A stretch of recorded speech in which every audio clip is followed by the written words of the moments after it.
Hey everyone, Shaun Stevenson here, co-author of the Parable Port series, and today we are ranking all 7 of the Chronicles of Narnia books by C.S. Lewis. Now, this is something I've actually been wanting to do for a while, but I just haven't made the time for it, and so I'm finally sitting down, and it took me so long to decide where the middle books would go. I feel like I immediately knew this was my number 1, this was my number 7, but the middle ones, it took me so long. I went back and forth so many times to figure out which one do I like the most. The Chronicles of Narnia is a series from the 1950s, and there are 7 books all written by C.S. Lewis, Clive Staples Lewis.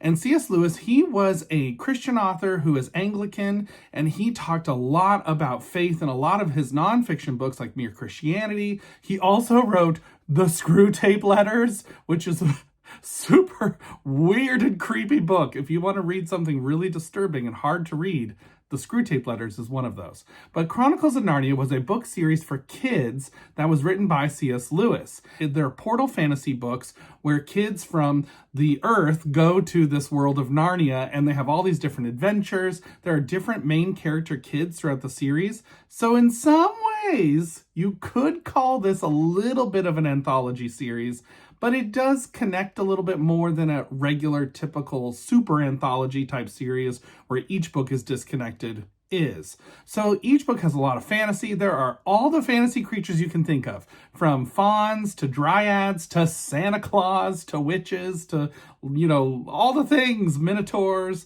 It's all the stuff. You have every single sort of fantasy thing you can think of thrown into these books, and they're so fun. One of the things that has made Chronicles of Narnia so popular over the years is its strong allegorical nature.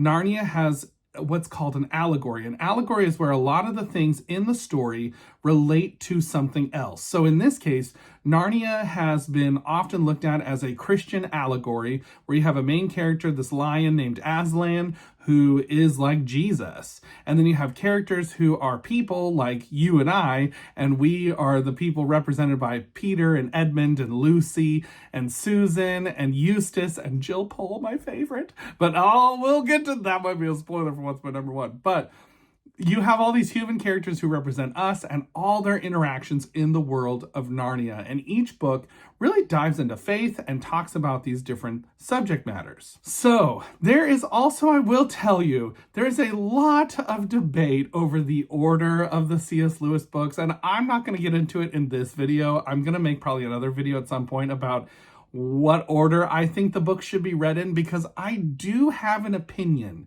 about what order the book should be read, because I think that if you read them in this one certain order, it just makes for a better literary experience than if you read it in this other order. So there's lots of nitpicking about that, and I'm just going to go for the numbers on the books that I have for right now. I'm not going to explain my favorite order to read the books in. So let's get into it. Here is my least favorite Narnia book. Now, I got to say, though, even though it's my least favorite, I still really like all of the Narnia books. There's none that I am absolutely like, you should have read this one, it's terrible, that kind of stuff.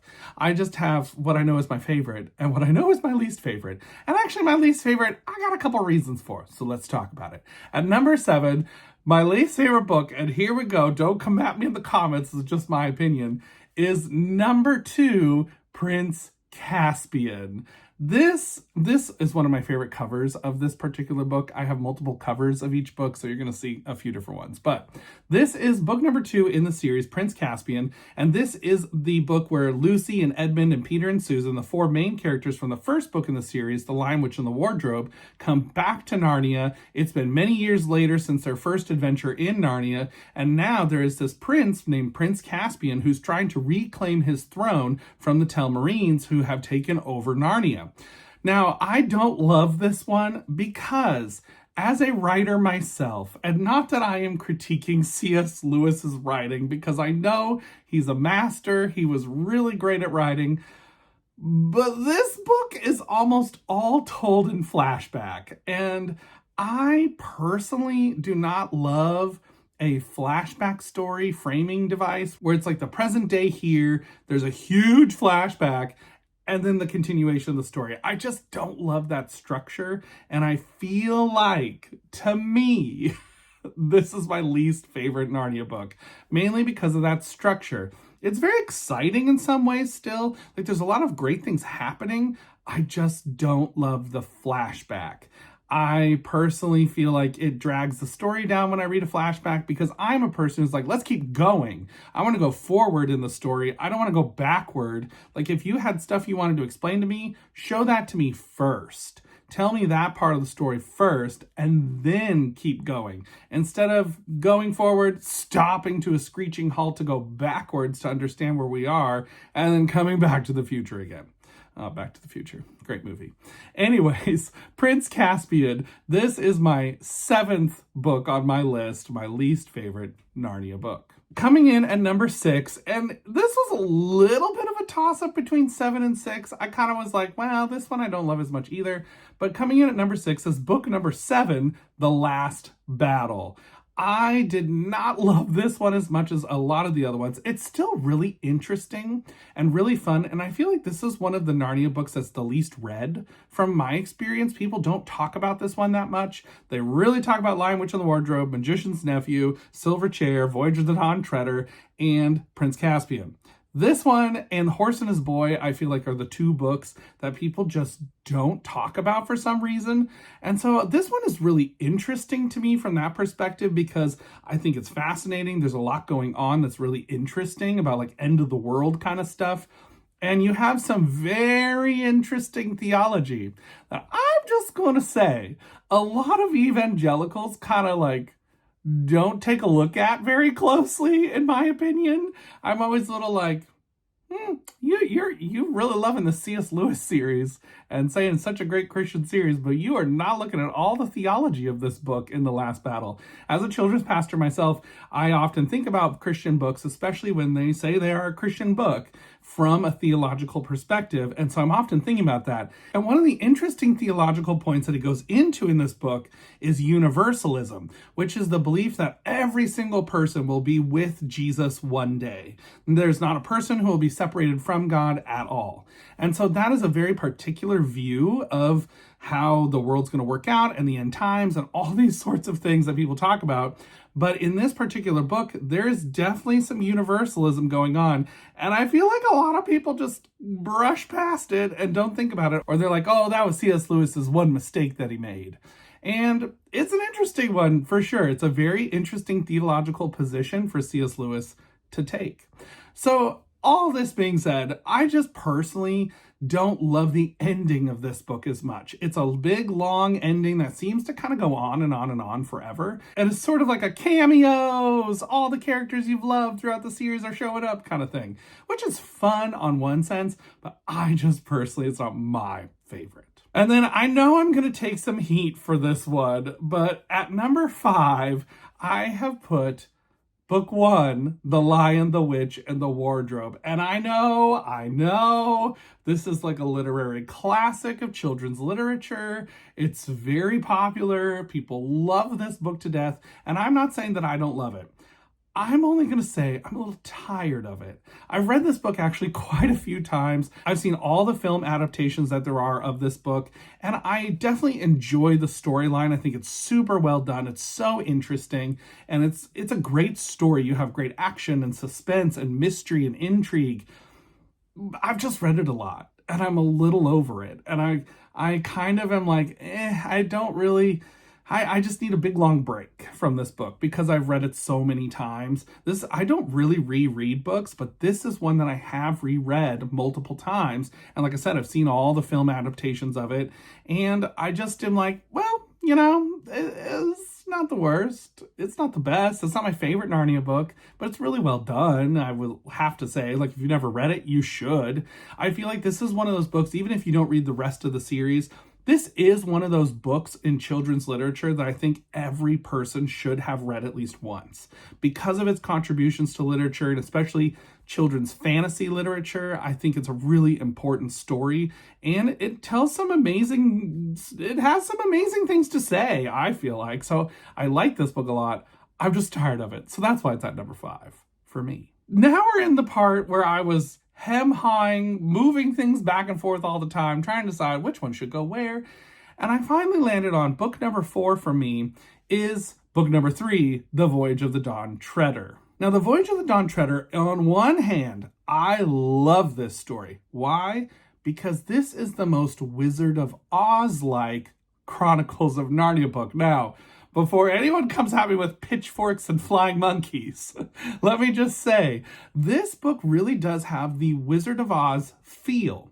Now, what I mean by that is a lot of the Wizard of Oz books, L. Frank Baum, the author of those original 14 books, really explored Oz. It was like this idea of this magical land that the characters were kind of walking through and exploring and finding new places. And as a reader, you're also discovering new places. And you're like going on that sense of adventure and discovery of seeing like what's out there, like what have we not heard about yet? Like what are we going to find when we go to the far edges of the land of Oz? And that's kind of what this book taps into. The Voyage of the Dawn Treader is about Prince Caspian, and you have a new character named Eustace, who I do like Eustace. I think he's a great character. You also have Edmund and Lucy are back from the original 4 Pevensey children who are in book number 1 and book number 2. And so you have these 3 characters coming along on a journey with Prince Caspian once again, and now they are headed out into like the oceans to see what is out in the seas beyond Narnia. So you go to all these different islands and different places, and I loved that sense of exploration. I really, really enjoyed it. I thought it was so much fun. It was such a great like adventure to go on with the characters. And even when you get to the end, like there's this feeling of melancholy that you have at the very end of this book where you kind of are like, I want to keep going. I want to go farther. I want to see more. I want to explore more of the world of Narnia. And I feel like that's so well captured by C.S. Lewis in this particular entry in the series. And I think that's why it's such a good one. I will say, though, I think it's interesting that there are 2 adaptations of this book into film. There's the BBC version and there's also the Walden Media version. And I think both versions do not capture that at all. And I think it's because this is one of those books that would be very difficult to adapt into another medium. And I think it's just the nature of the story. You have a very episodic story in this one. You're looking for these missing lords that have been missing for years and no one knows where they are. And so you have this like mystery element, a MacGuffin element, you have the adventure element, but it's so episodic. There's not a lot of thread that ties it all together very neatly in a way that a modern storyteller would find in order to tell this story. This is a very old school kind of story. It's very reminiscent of things like the Odyssey. And so you have like this adventure, this sprawling stuff going on, but it has not a big through line in my opinion. But it's still so much fun. If you, I think, are enamored with Narnia and wanting to explore it, this is the book for you to read.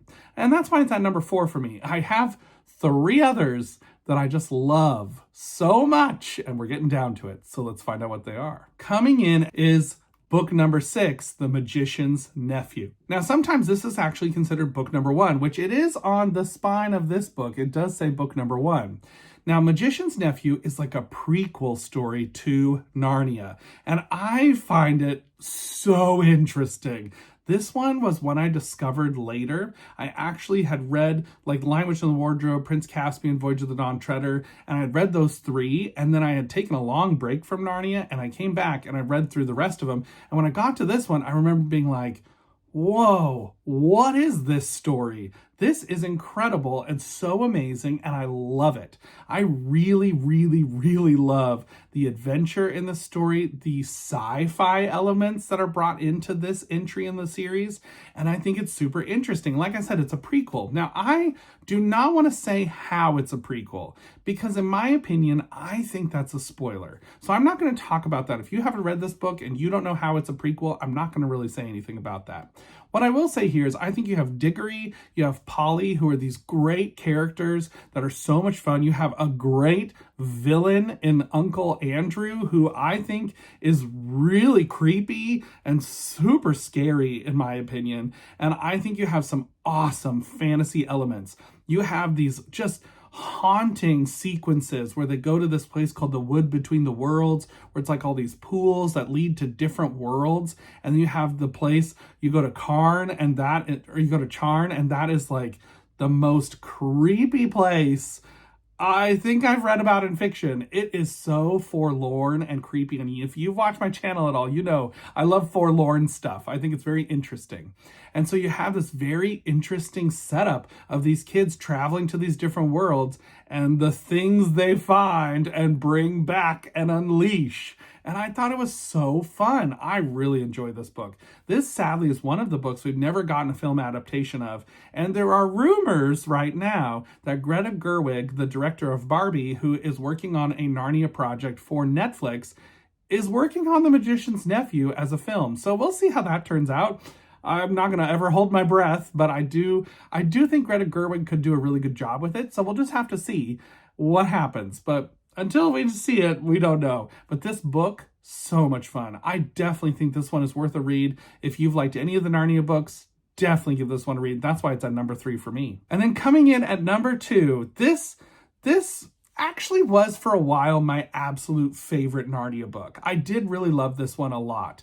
But then over time, there is just one that has emerged for me as I know it's my absolute favorite without a doubt, for reasons I'll get into shortly when I get to number 1. But right now we're talking about number 2. So let's talk about The Horse and His Boy, book number 5 in the series.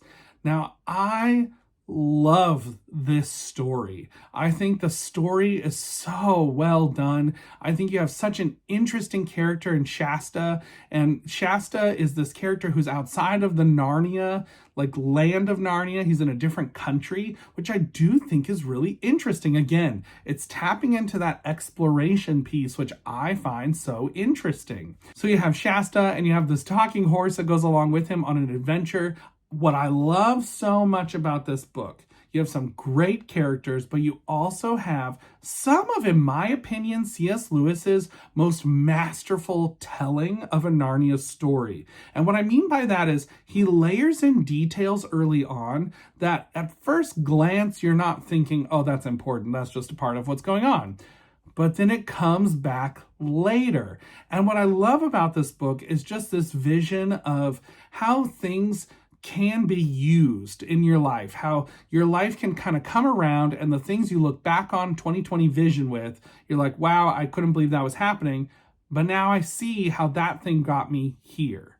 And I think that that's a very interesting thing to do, and that is kind of what's going on in this book, in The Horse and His Boy. And at some point, we'll do a deeper dive on all these books separately, because I do want to reread these before the Netflix movie comes out. But The Horse and His Boy is one of my favorites. I love the setting. I love all those pieces.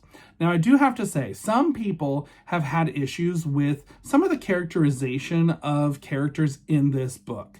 And I think that that's a valid point to bring up and something to consider when reading this book. C.S. Lewis wrote this in the 50s. It's very much a product of its time in that way, and the way that people thought about different nations. And so you have to go into it with that, knowing those pieces. One of the interesting things about this book is it's very disconnected from the rest of the Narnia lore. You do have some interesting cameos, and at the time setting of this one is very fascinating, which I don't want to get into because if you haven't read it yet, I think it's fun just to discover. But it's disconnected from a lot of the other Narnia books. And if that is something that you feel like you just can't get over the characterization of those characters, you could skip this one and go to another one. Now, I know some people would say, you can't skip any Narnia books. What are you talking about? I personally think it's a really good read. And I think knowing that that characterization is there can help you to say, okay, I understand, like, this was written in the 1950s. It's a product of its time. We know different things nowadays than we did then, and we can move forward now. But I think it's a really fun storyline still that has some great moments. You have some great character development. The character development in this book is so good. C.S. Lewis, in my opinion, was at the top of his game when it came to The Horse and His Boy. But of course, not as much at the top of his game, in my opinion, as the book number 1, which if you are a Narnia fan, you can now guess which one is my number 1 book. And that is definitely The Silver Chair, book number 4 in the series. Now, The Silver Chair. Oh, I love this book. I love it, love it, love it, love it, love it. I think this is the most perfect Narnia book. I think it has the best mystery. It has a treasure hunting aspect. It has clues and riddles. It has a villain. It has apocalyptic ramifications for Narnia. You've got the exploration that I love in a Narnia book. You've got great characters. Jill Pole is the MVP, in my opinion. You also have the return of Eustace from the previous book, The Voyage of the Dawn Treader, which Eustace's growth from that book to this book is so well done. I just love everything about The Silver Chair. I do not have a criticism of this book. I love it so much. I think it's so well done. To me, it is the best that Narnia has to offer. And I think it has one of my favorite Narnia scenes of all time. You have so many great moments, but there's this one moment near the end where you're kind of sitting there thinking, no, I know that person's a villain and I know that this is bad, but I don't know how they're going to get out of this. And that is such a great scene and so much fun. I also think you have some great dread in this book, which is not normal for a Narnia book. You have some moments where as the reader, you're thinking, oh, I know what's going on, and they do not. And you're trying to almost yell at the book to be like, Jill, Eustace, Puddleglum, you got to get out of there. And speaking of Puddleglum, you have one of my favorite Narnia characters of all time, Puddleglum. I love Puddleglum so much. He is the most dour, Marshwiggle character. This Marshwiggle, they're these dour characters who just kind of are downers about everything. And I think it's so funny, but also just so endearing. It's so great. I love it so much. This book is just so much fun. I love The Silver Chair. It's my favorite Narnia book. I definitely recommend you read it. I think it would be hard to read this one if you haven't read some of the other Narnia books up to this point. I definitely think if you've read Lion, Witch, and the Wardrobe, Prince Caspian, Voyage of the Dawn Treader, this book I think has a little more of an oomph to it than if you had just jumped into this book. I think if you jumped into this one, it'd be kind of difficult to follow along.